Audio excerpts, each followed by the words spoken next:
ગુજરાતમાં કાયદો અને વ્યવસ્થાને લઈને રાજ્ય સરકાર અને પોલીસ તંત્ર દ્વારા ગુનેગારો સામે કડક વલણ અપનાવવામાં આવી રહ્યું છે। ગુજરાતના નાયબ મુખ્યમંત્રી અને ગૃહમંત્રી દ્વારા સ્પષ્ટ સંદેશ આપવામાં આવ્યો છે કે ગુજરાતમાં જો કોઈ ગુનો કરશે તો તેને લંગડાતા પણ ચાલવું પડશે। તેમણે સ્પષ્ટ કહ્યું છે કે ગુજરાતમાં ગુનેગારો માટે કોઈ સ્થાન નથી। આ સંદેશને અમલમાં મૂકતા સુરક્ષાના લીંબાદ વિસ્તારમાં પોલીસ દ્વારા ઝડપી અને અસરકારક કામગીરી કરવામાં આવી છે।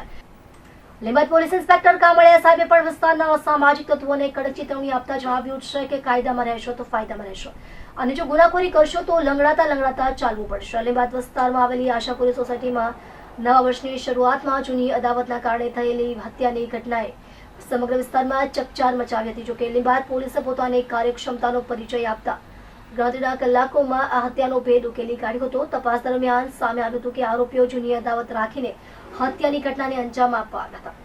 ગતરોજ લિંબાયત પોલીસ સ્ટેશનમાં આવેલ આશાપુરી સોસાયટી ખાતે સદર આરોપીઓએ એક જયેશ ઉર્ફે જયેશ કાલિયા રમેશભાઈ પટેલ નામનું મર્ડર કરવામાં આવેલું હતું। જે અનુસંધાને સદર ગુનાવાળી જગ્યાએ આરોપીઓને લાવી અને રિકન્સ્ટ્રક્શન પંચનામું કરવામાં આવી રહેલ છે।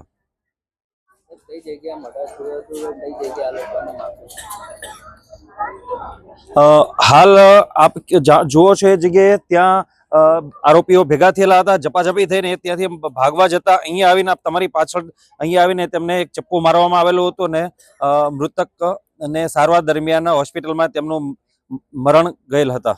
એનું કારણ તે લોકોની અંગત અદાવત હતી। અગાઉ પણ સદર મરણ જનાર હતા તેમણે આ આરોપીઓના ઘરે 2020માં મર્ડર કરેલું હતું અને આ લોકોને અંદરો અંદર વર્ષોથી રક્તરંજિત વેર ચાલુ છે। ગુનેગારો બેકાર છે અને ગુનેખોરી કરતા હતા।